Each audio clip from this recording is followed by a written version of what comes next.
Good Wednesday morning. It's 5:30. Welcome to Montana This Morning. I'm Victoria Hill. Thanks for starting your day with us. All right, Miller, I'm going to give it a try.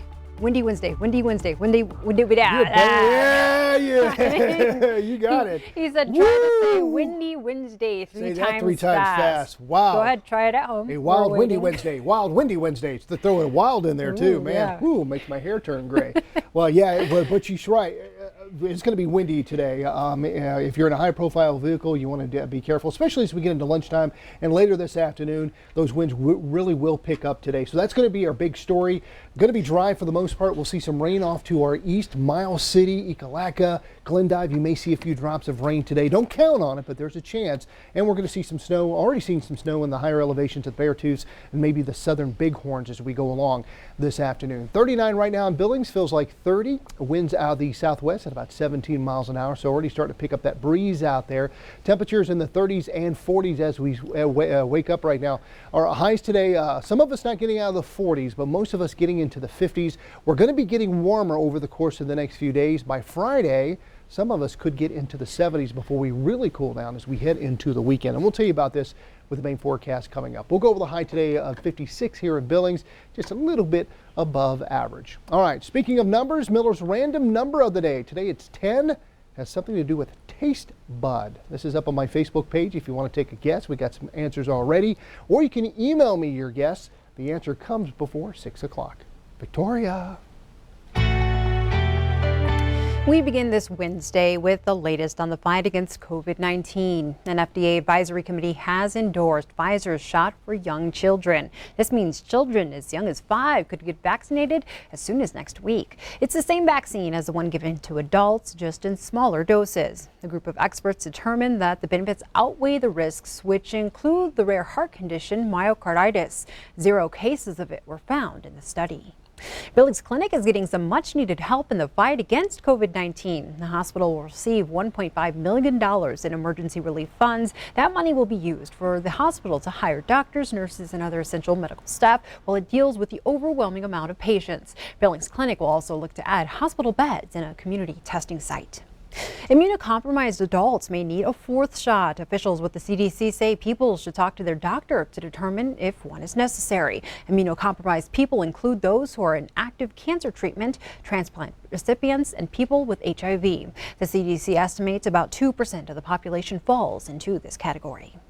An apartment fire sends a person to the hospital and causes thousands of dollars in damages. Flames started shooting up from a stovetop at a complex at 717 North 19th Street, just across from North Park last night. A neighbor noticed smoke coming from underneath the apartment door around 7 o'clock. A maintenance worker jumped into action and put out the fire before firefighters arrived. No one was in the unit when the fire started, but a cat was rescued. One person was taken to the hospital with possible smoke inhalation. Continuing our coverage, new safety measures will be in place the rest of this week in the Hardin School District as law enforcement continues to investigate a possible threat. The new policies include a single point of entry at all buildings, complete with metal detecting wands and a thorough bag check. Deputies patrolled the halls and the district brought in a gunpowder sniffing dog. There's also a no cell phone policy for students to ensure communication lines with law enforcement are clear. The credibility of Sunday morning's threat is still unknown, and details on what was said still have not been released. The Hardin District and 4 other schools across the country closed school Monday over similar threats. Those included Hardin Middle School in Missouri and Marion Harding High School in Ohio. Last month's deadly Amtrak derailment on the High Line caused more than $22 million in damages. That's one of the findings of the National Transportation Safety Board's initial report just released yesterday. The report did not give a cause of the derailment, but did note the train's emergency brakes were activated. We also know speed was not a factor in the accident. The train was traveling between 75 and 78 miles per hour. The limit on that stretch of railroad is 79 miles per hour. The investigation is ongoing and more information is expected in the coming months.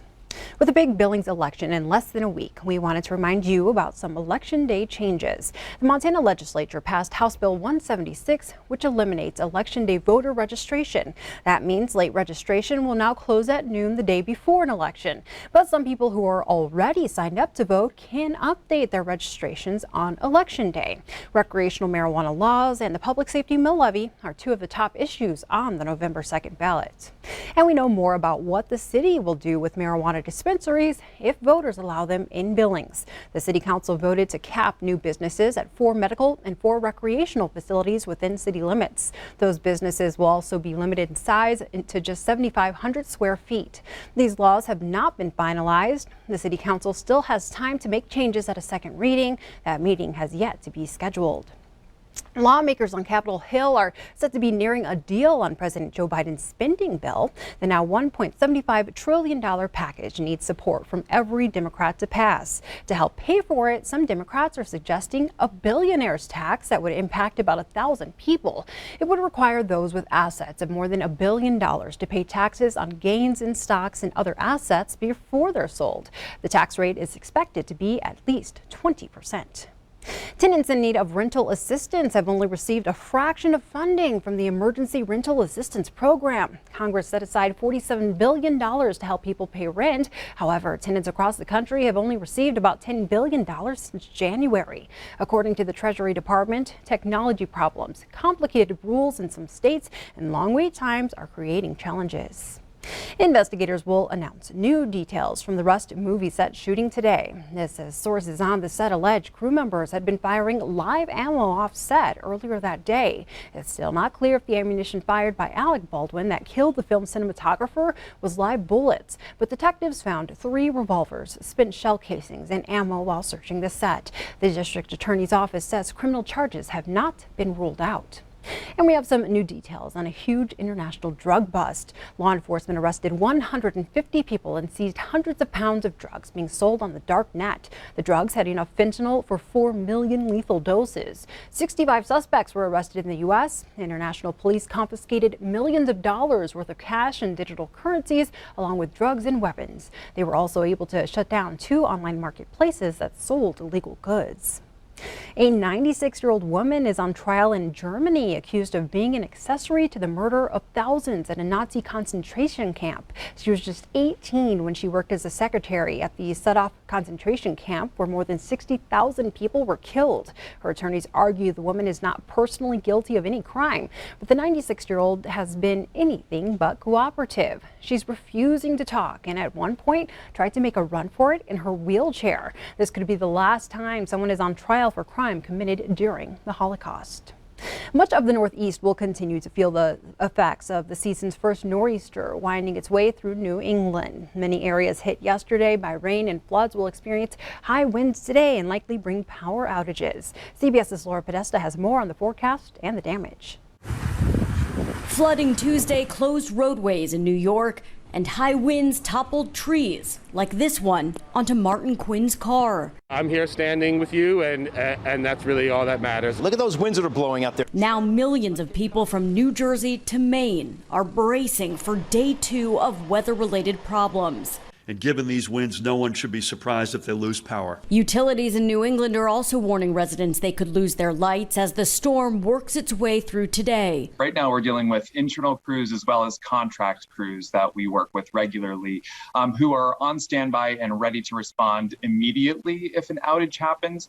We also do have the ability to call in crews from as far away as Canada. This storm had already cut a path of destruction through the Midwest over the weekend, with tornadoes decimating several towns in Illinois and Missouri. The roofs and walls are down, and I mean, yeah, it's just a total massive destruction. Also this week on the West Coast, a powerful storm dumped record-breaking rain, triggering mudslides and major flooding in California after 13 inches fell in some areas.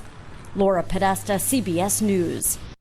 And for the first time in decades, bison have returned to the Rocky Boy Reservation in north central Montana. The Chippewa Cree tribe released 11 bison yesterday during a ceremony and celebration. A team of tribal members worked for years to bring the animals back, and that hard work finally paid off on Tuesday when the tribe got to show just how much bison mean to them.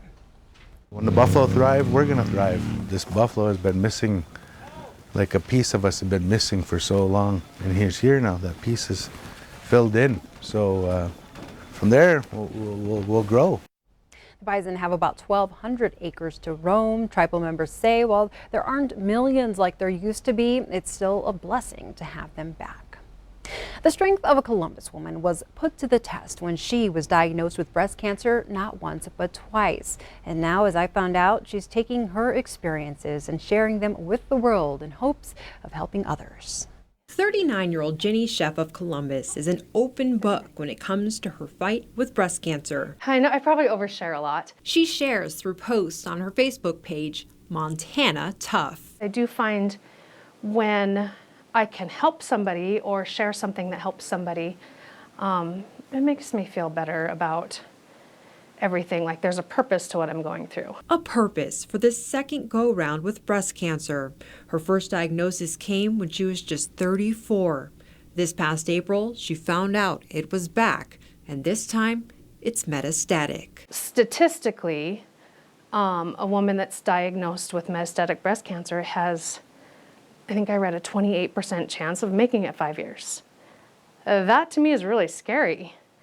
But there's still a chance. That's what I hear is, there's 1 in 4 live a lot longer. She's fighting for that longer life, but is also calling for more attention to cases like hers. Where I'm at reoccurring breast cancer, there's not as much emphasis there. There's not as much research, not as much support. She's staying optimistic, not just for herself, but for her family. We're pretty positive people. And with 2 little girls, you have to stay positive. Positive, raw, and informational posts are what you'll find when visiting Montana Tough. One thing that people don't know, they know you lose your hair. I don't have much for hair left. I haven't had to shave my legs all summer. But I lost all my nose hair. So my nose constantly drips and it's so dried out. Something kind of gross, but you don't think about it. Chemo-induced neuropathy makes it impossible to run her business, a sign shop in Columbus. With my fingernails like this, it's hard to run the computer, it's hard to weed the vinyl. I physically cannot do it, and it's frustrating. It's information like that, the unexpected, she wants to expose. I overshare a lot of my journey for people, and if they have questions, I have a lot of people message me with questions. What happens for this? What can you have for this? Or what can you help your fingernails with? I try to share what I can. She's also sharing the message of early detection. When she discovered a lump at 34, she wasn't met with the urgency she was expecting from her doctor. It was kind of blowing off a little bit that, oh, you're young, it's nothing. And it was something. She wants other women to know you know your body best. If something's not right, have it checked. And, don't be afraid of a second opinion if you need.